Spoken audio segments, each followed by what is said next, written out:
One more. 10, 9, 8, 7, 6, 5, 4, 3.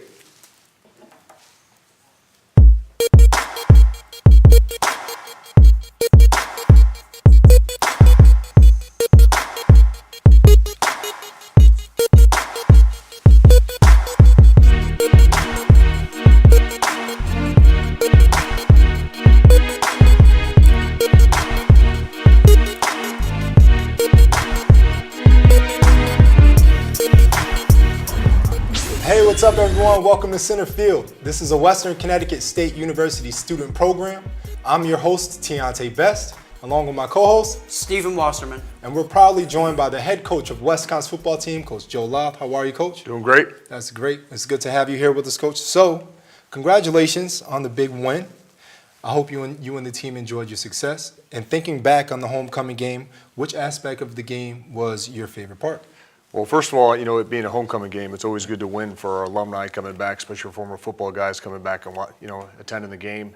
And then really what I liked is we just kind of executed our game plan. When I talked to the team on Friday, I was like, we already know what we need to do. We got to run the ball, we got to stop the run, we got to win turnovers, kind of the theme of all year, and we kind of put everything together. Nice. So speaking of big wins, we know you're from Cleveland, Ohio. What do you think of other Cleveland sports success as of late? Well, obviously excited with the Cavs World Championship. Yeah. Obviously excited with the Indians, in the Yep. World Series. So hopefully they can continue to win. Game 3 is coming up, and hopefully they have some success. Yeah. So your team really needed the win. As Deontay said, you got the win. What does it say about your team that they're able to perform while under pressure?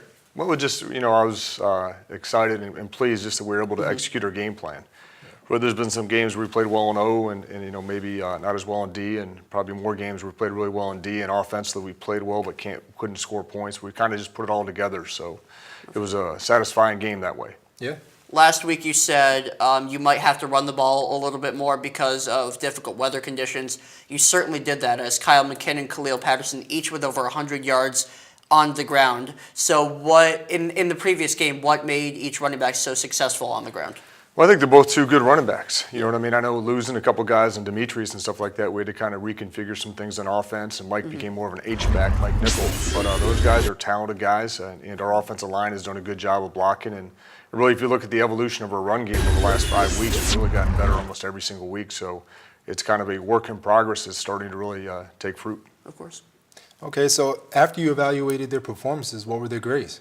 Both scored well. I mean, both had, it starts off with alignment. Both had really good alignment, assignment grades, and execution-wise, they both really played well. So in reference to McKinnon and Patterson, they're both really good running backs, but they have two different running styles. Can you explain their distinctive running back skill sets? Yeah, definitely. Kyle is the big, he's the 6 foot, 230-pound running back that really, gets downhill, and I think teams, as he gets handoffs and gets carries, I think as the game wears on, teams are less reluctant. Really don't want to even mess with him a little bit. He's a big, he's a big physical kid. And that's what you want as the game goes on. You feed him more, and he gets better as the game goes on. Yeah. And Khalil's the perfect complement. He's the fast kid, the quick kid with great vision and stuff like that, can make people miss. So they're really a good combination together. That sounds like that classic combination of thunder and lightning. Yeah. Yep. So your quarterback Quinn had a pretty good game too. Okay, 14 Quinn. to 23 passing, 134 yards, 2 touchdowns, 1 interception. So how would you evaluate his decision making in the game? Well, I think just like I've said all year, I love his confidence. I love his calmness as he plays the position.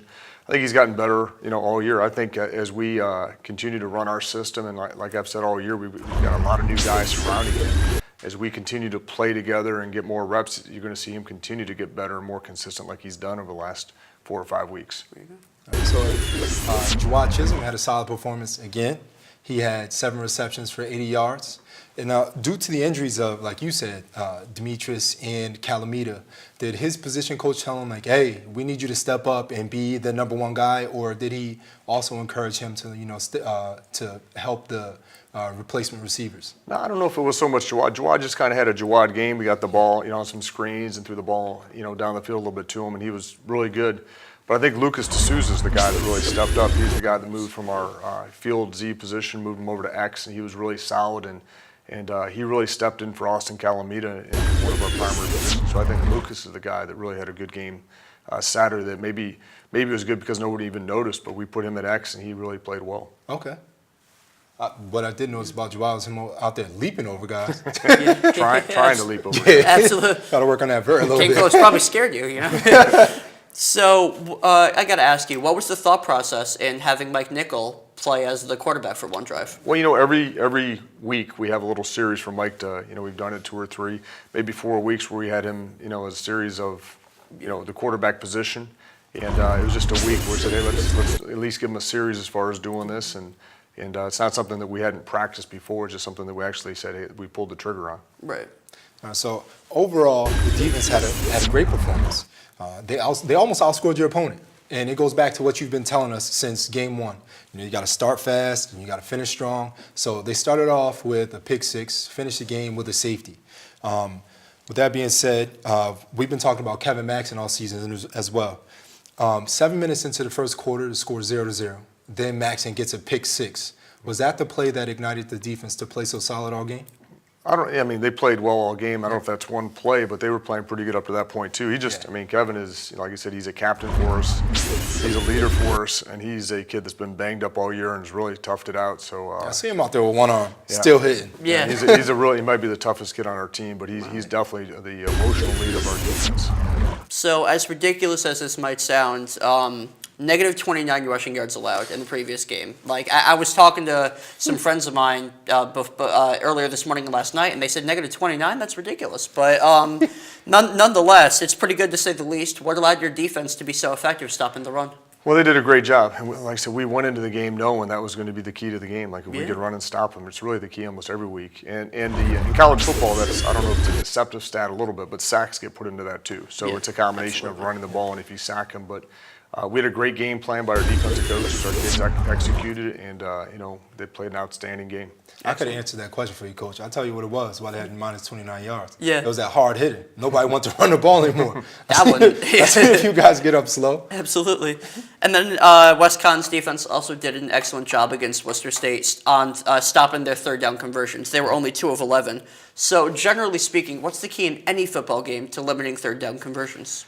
Well, hopefully, you know, it's a combination of things. If you can get a pass rush with 4 guys or 3 guys and drop 7 or 8 in coverage and they're throwing the ball, that's usually an advantage for your defense. If you've got to bring pressure, then sometimes the numbers kind of go, you know, both ways. So I think if you can bring 3 and 4 man pressure and pressure the quarterback on third down, and then if it's a run situation, just be able to stop the run. So it's a combination of things. Okay. So, Coach, we can sit here and talk numbers and stats all day about who's leading the team statistically, but let's talk more about, you know, the players or the plays that really didn't make the stat sheet, but were key contributions to the game. Well, I think, and I guess this is a little bit of a stat, but Jordan D'Onofrio, our kicker, you know, he was perfect on PATs and kicked a field goal and stuff like that, so he was really solid. He punted well. So I think he's a guy that's a true freshman that's kind of progressed as the year's gone on. And I think he's kind of that behind the scenes. Maybe people don't realize it, but he's out there working before practice, after practice, and he did a really good job with that. Practice makes perfect. Yep. And you could probably put in that category too, your offensive line. Every single week, no one recognizes how tough a job the offensive line does, and they never make the stat sheet for anything. So I think those guys deserve a lot of respect and an honorable mention too. Yeah, without a question. I think they've done a great job. The only stat they ever get is a holding call, is if they do get something, and that's the only time their name's ever announced. And that's not a good thing, so yeah. And they've done a good job. I think just as a unit, the offensive line on any football team, it's kind of its own little entity. You know, it's its own close group, and I think they're a close group that really works hard and have gotten better as the years gone on too. Right. So, again, we mentioned earlier about the adverse weather conditions. It was kind of rainy, it was windy, it was cold. It probably wasn't fun to play in or stand out there in.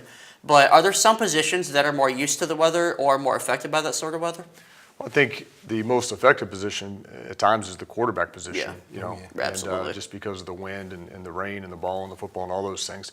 But at the game, I don't think the weather was a factor at all. I think it was a little misty early and stuff like that, but most of the game, it might have been a little windy, but I didn't think it was a factor in any way Saturday. Okay.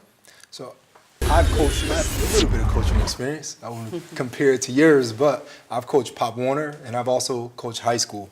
Regardless of the outcome of any game, I always ask myself the same 3 questions when I evaluated the game, which was, 1 was what went as planned, 2 what worked for us, and then 3 why are we a better team because of the outcome of the game?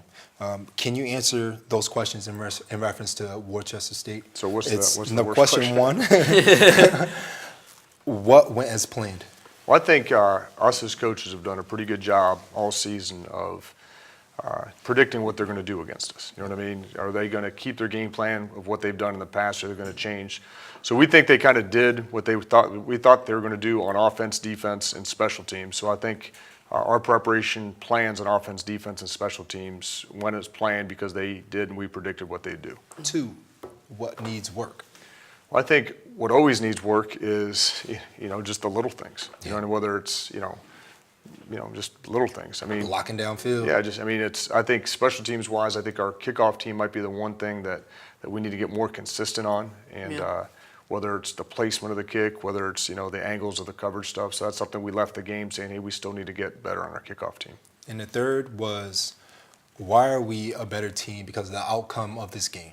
Well, I think we're a better team, hopefully, that as we sat back and talked about the outcome on Sunday, our guys realized that we checked off the stop the run box, checked off the run the football box, checked off the, hey, we won the turnover battle, checked off, hey, we were better on special teams than them. And hopefully we're a better team that they realize if we follow the game plan and kind of what wins football games at any level every week and really are able to execute those things, then we'll win a lot of football games. Okay. So it was probably a tough decision, but who were your overall offensive and defensive players of the game? Our overall player of the game was Dennis Flanagan, our defensive end. Wow, okay. Who sometimes, once again, defensive linemen are a little bit like, offensive linemen and being maybe not recognized enough. And Dennis is that guy that plays the boundary a lot.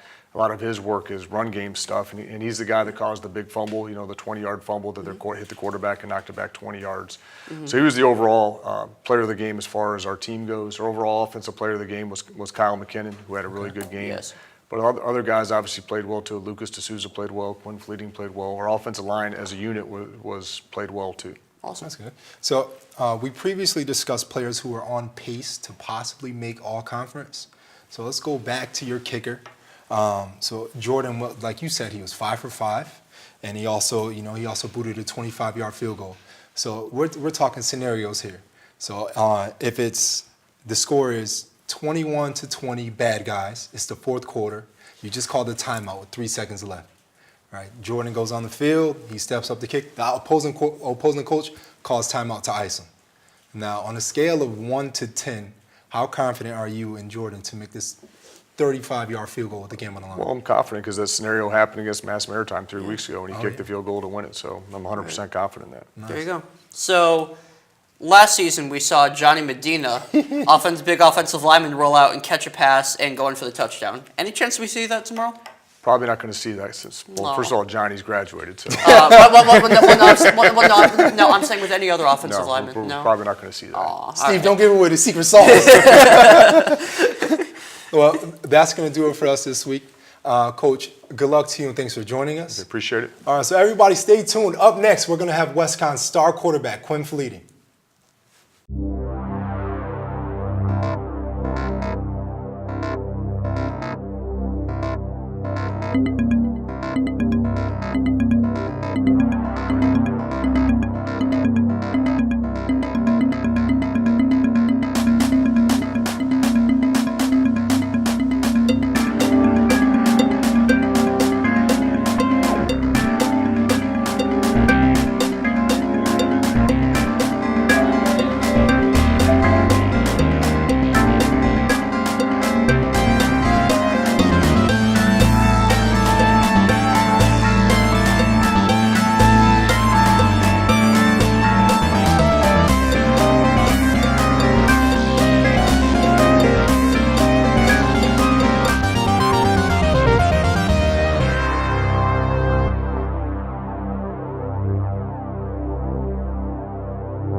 Hey, what's up, everyone? Welcome back to Center Field.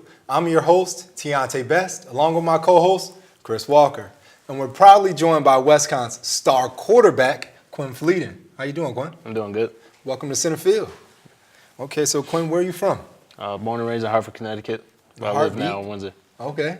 So, Quinn, what's your major? MIS, Management Information Systems. So what do you want to do with your MIS degree? It's more of a IT computer stuff, but you can do many things like online banking, stuff like that. So whatever works out after college.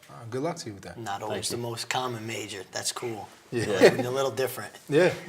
So you're a full-time student, obviously, and playing Westcon football is very similar to having a full-time job. 40 hours a week. 40 hours a week, absolutely.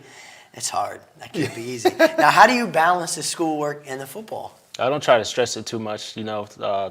School obviously comes first. Born and raised in a house where school has to be first. So I take care of that stuff first, and then playing football for so long, it just comes natural. That's good. It's good that when it comes naturally, school, it's not Be easy. natural. So you transferred here from Central and then to Assumption. Now you're at Westcon. Do you finally feel like you're at home? Yeah, absolutely. It's been a long journey and a bumpy road, but I kept my head on straight. Yep. And I do feel home as of now. So in reference to feeling at home, how long did it take for you to get acclimated to Westcon's system and learn the playbook? Not too long. I think overall my college experience, I learned 5 different playbooks. Whoa. So, Central was 2 different playbooks because, it's 2 different coaching changes. Oh. Then Assumption, it was also 2. And then now I'm here, so it's the 5th one. So, being at those other places, it helped this one be much easier. Yeah. So, my IQ is pretty high, I believe. There you go, So so. it's not too bad. Stay put, so you don't have to learn a new playbook. Yeah, right?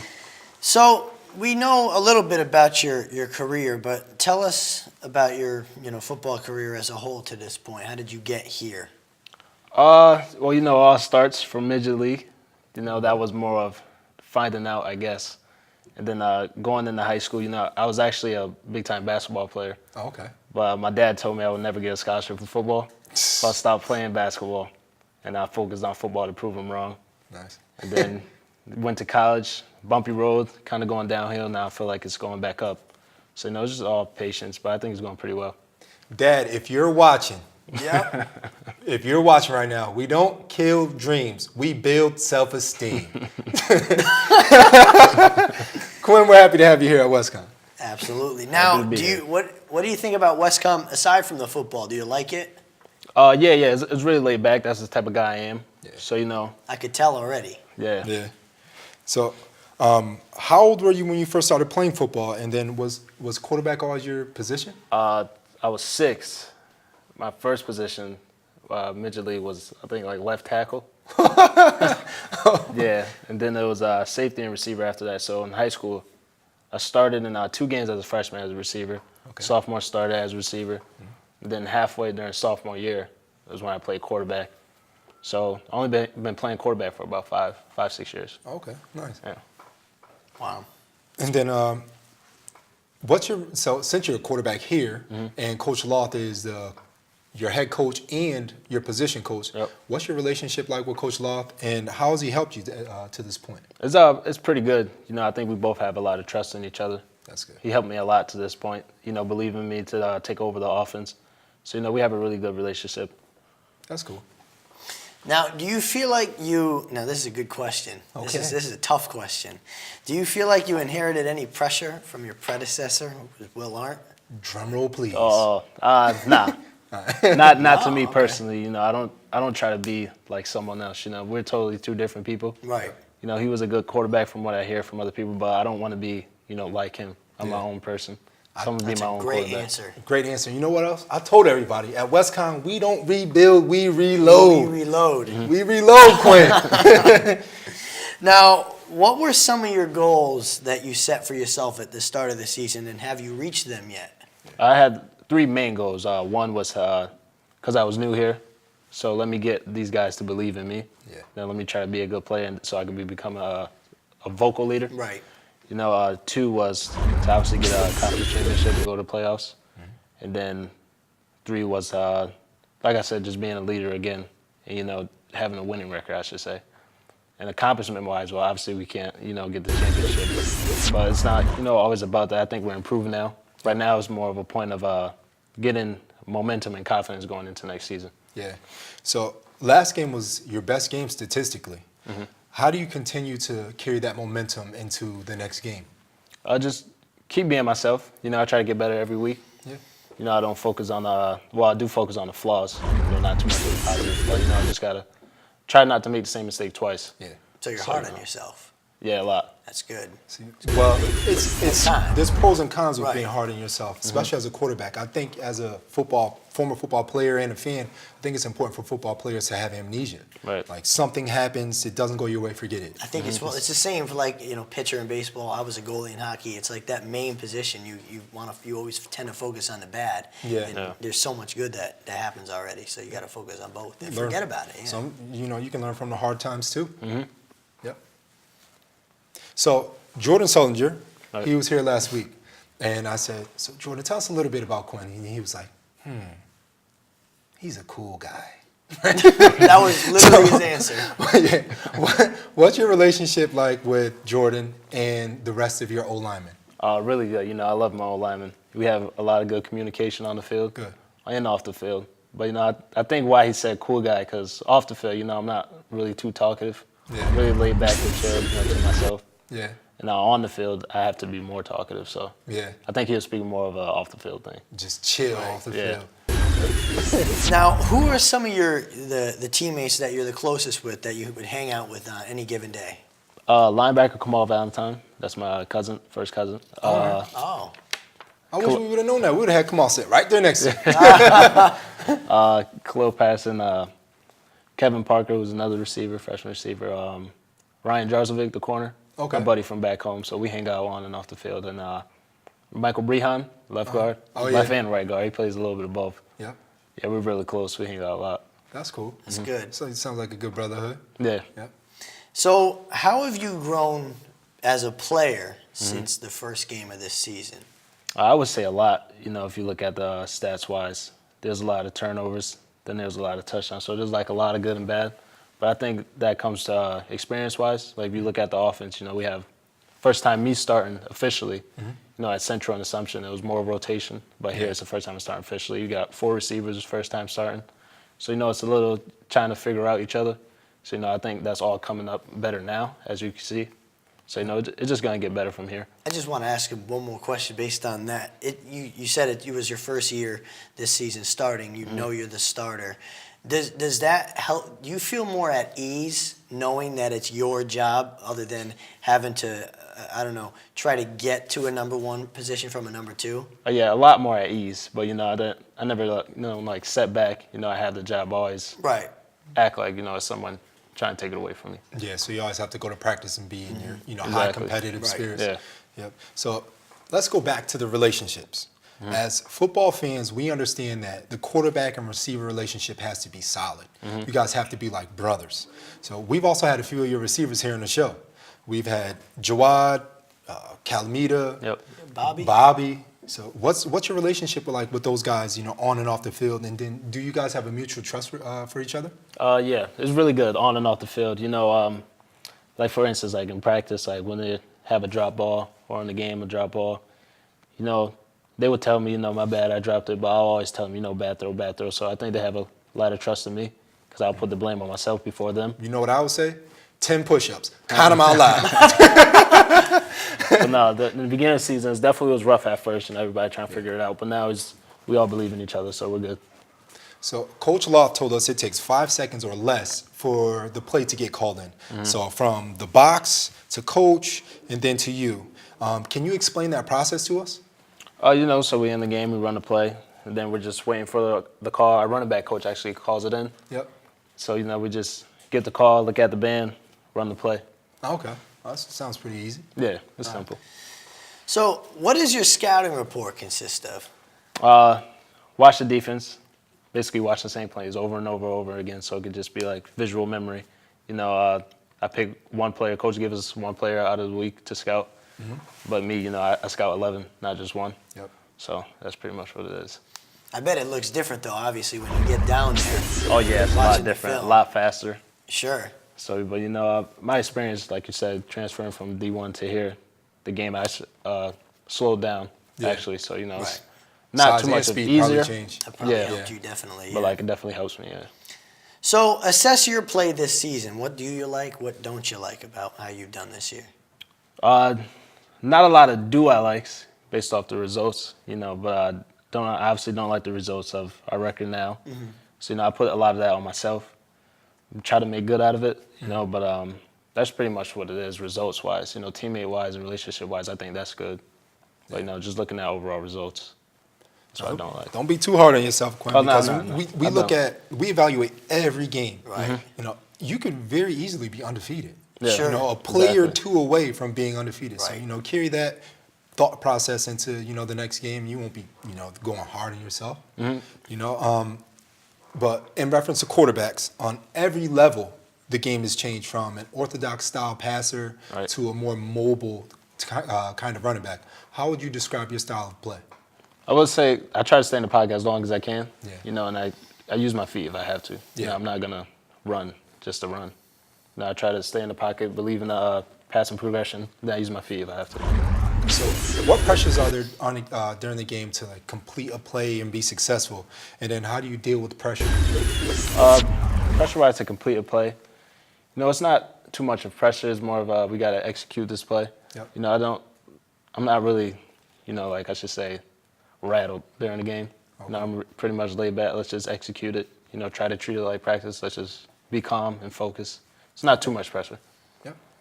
So if you had to pick one aspect of your game that you wanted to improve this year, what was that, and did you do it? One aspect of it, I'd probably say turnovers. I'm getting better at it as you look onto the season. So that's the one thing that I'm focused on mainly. Okay, so offensively, you guys run 65 to 80 plays a game. That's a lot of plays. Now we know, like you practice, you play as you practice, and sometimes practice is harder than the games. So, what's the tempo like at practice? It's we try to go fast. You know, sometimes it's Yeah. fast, sometimes we slow it down. Try to do either or. So practice is really good. You know, we try to make practice hard. So when we come to games, it can be a lot easier. Okay. Now, you don't huddle, so you stand in position and get the play call. Immediately after you receive the call, what are your reads and what's your cadence? So I get the call. Everybody reads the band, so I don't have to read what I got. Mine's is a lot longer than everybody Right. else's. Say no, and then I say down. I hold for about 2 or 3 seconds to see if the defense moves. I show my hands, put them back down. Then just set hit, then run the play. Set Run the hit. show. Yep. That's it. No, that's pretty simple. So, do you guys have run plays with pass tags? And I ask because, like, if you're in a red zone and you notice that there's 8 people in a box, Right. and you take a peek out there and you see that one-on-one, you're thinking money, money, money. Can you change that play? Yeah, we got route signals that I can give out. Okay. So we could do that, or I could look to the sideline. Coach might want to change it. Usually when I look to the sideline, it's should we be running it? It's a question mark type thing. So Yeah. yeah, we definitely have audibles on. Oh, that's cool. That's awesome. Oh, well, actually, for our audience who doesn't know much about football, when we hear the quarterback, 55's a mic, 55's a mic. What is the mic? Why is he so important? The mic is a key identifier of the defense. You know, usually I point it out for the linemen if I do point it out, so they know who to block or what type of box it is, a 4-3 box or a 3-3 box, Okay. 4-2. You know, things like that. All right. Well, that's going to do it for us this week on Center Field. QB1, Quinn Fleeting. Thanks for joining Been a us. pleasure. problem. Yeah. So cool having you here. Yeah, it's Thanks for having senior me. day. Good luck. Get the W. All right. He's Chris Walker. I'm Tiante Best. We'll see you next week right here on Center Field.